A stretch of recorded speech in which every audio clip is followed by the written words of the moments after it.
Drugs একটা ক্যান্সারের মতো হয়ে গেছে আমাদের দেশে বর্তমানে। মানে এইটা এমন একটা অবস্থায় চলে গেছে যে মাকড়সার জালের মতো। এর আসলে মানে এইখানে ধরলে ওখানে ভেঙে দিলে ওখানে ধরে, ওখানে ভেঙে দিলে ওখানে ধরে, এইভাবে ঘুরতে থাকে। বাট এইটা কথা বলার অর্থ এই না যে আমরা চেষ্টা করছি না। আমাদের ক্যাম্প থেকে প্রতিনিয়তই এরকম অপারেশন পরিচালনা করা হচ্ছে এবং আমরা প্রায়ই এই মাদকের বিভিন্ন আখড়া গুলাতে, বিভিন্ন স্পট গুলাতে রেড পরিচালনা করে আমরা অপরাধীদেরকে শনাক্ত করতেছি, পুলিশের হাতে দিয়ে দিচ্ছি। এবং আমাদের পুলিশ বাহিনী, র্যাব, কিছুদিন আগে র্যাব খুব বড় একটা অপারেশন করছে, প্রায় 110 কেজি, 110 কেজির মতো গাঁজা এবং অন্যান্য আরো অনেকগুলা ড্রাগসের উপাদান গ্রেফতার করছে। পুলিশ প্রতিনিয়ত এই ধরনের অপারেশন পরিচালনা করতেছে, বাট তারপরে কি ড্রাগস কমে যাচ্ছে? কমে যাচ্ছে না। এই জিনিসটা মানে যেটা বললাম যে এরা মাকড়সার জালের মতো ছড়ায় পড়ছে। এখন এইখানে আমাদের করণীয় কি?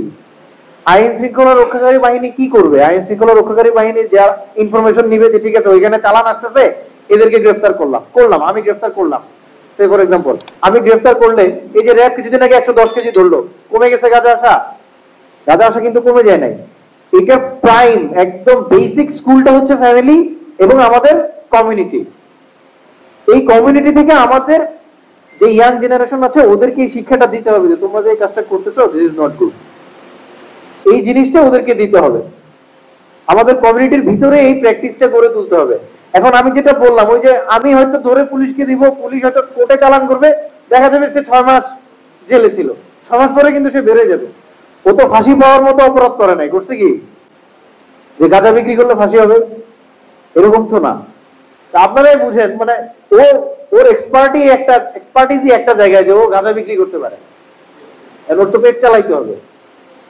আমি ওকে ধরবো, ও 6 মাস জেলে থাকবে, 6 মাস পরে বেরে আবার এই কাজ করবে, যতক্ষণ পর্যন্ত ওকে শুধরানো হয়।